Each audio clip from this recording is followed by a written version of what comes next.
माता सबरी की कथा। सबरी को आश्रम सौंप कर महर्षि मतंग जब देवलोक जाने लगे तब सबरी भी साथ जाने की जिद करने लगी। सबरी की उम्र 10 वर्ष थी। वो महर्षि मतंग का हाथ पकड़कर रोने लगी। महर्षि सबरी को रोते देख व्याकुल हो उठे। सबरी को समझाया, पुत्री, इस आश्रम में भगवान आएंगे, यहाँ प्रतीक्षा करो। अबोध सबरी इतना अवश्य जानती थी कि गुरु का वाक्य सत्य होकर रहेगा। उन्होंने फिर पूछा, कब आएंगे? महर्षि मतंग त्रिकालदर्शी थे। वे भूत भविष्य सब जानते थे।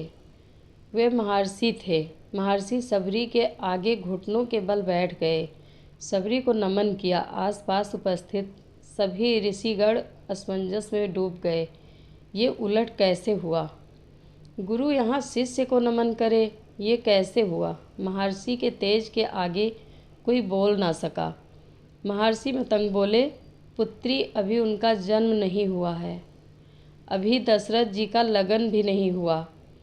उनका कौशल्या से विवाह होगा, फिर भगवान की लंबी प्रतीक्षा होगी, फिर दशरथ जी का विवाह सुमित्रा से होगा, फिर प्रतीक्षा, फिर उनका विवाह कैकेयी से होगा, फिर प्रतीक्षा, फिर वो जन्म लेंगे, फिर उनका विवाह माता जानकी से होगा, फिर उन्हें 14 वर्ष वनवास होगा और फिर वनवास के आखिरी वर्ष माता जानकी का हरण होगा।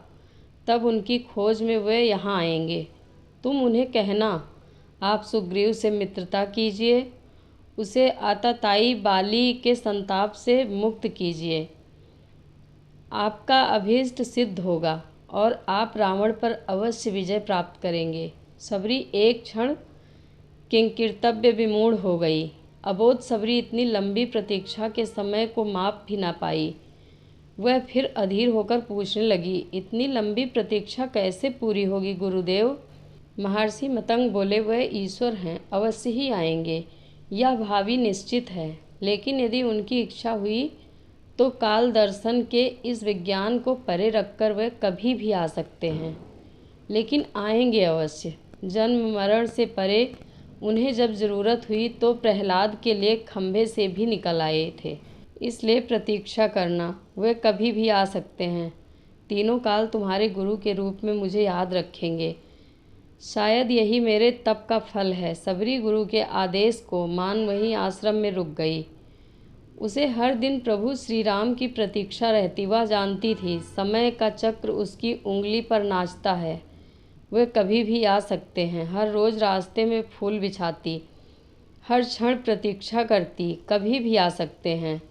हर तरफ फूल बिछाकर हर क्षण प्रतीक्षा। सबरी बूढ़ी हो गई, लेकिन प्रतीक्षा उसी अबोध चित्त से करती रही। और एक दिन उसके बिछाए फूलों पर प्रभु श्री राम के चरण पड़े। सबरी का कंठ अवरुद्ध हो गया, आँखों से अश्रुओं की धारा फूट पड़ी। गुरु का कथन सत्य हुआ। भगवान उसके घर आ गए। सबरी की प्रतीक्षा का फल ये रहा कि जिन राम को कभी तीनों माताओं ने जूठा नहीं खिलाया, उन्हीं राम ने सबरी का जूठा खाया, प्रेम पूर्वक दिए हुए कंद मूल फल खाए। कुछ लोग जूठे बेरों का वर्णन करते हैं तथा इसे रामायण में देखा जा सकता है।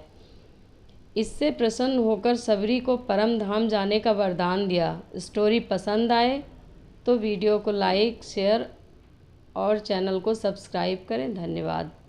जय श्री राम।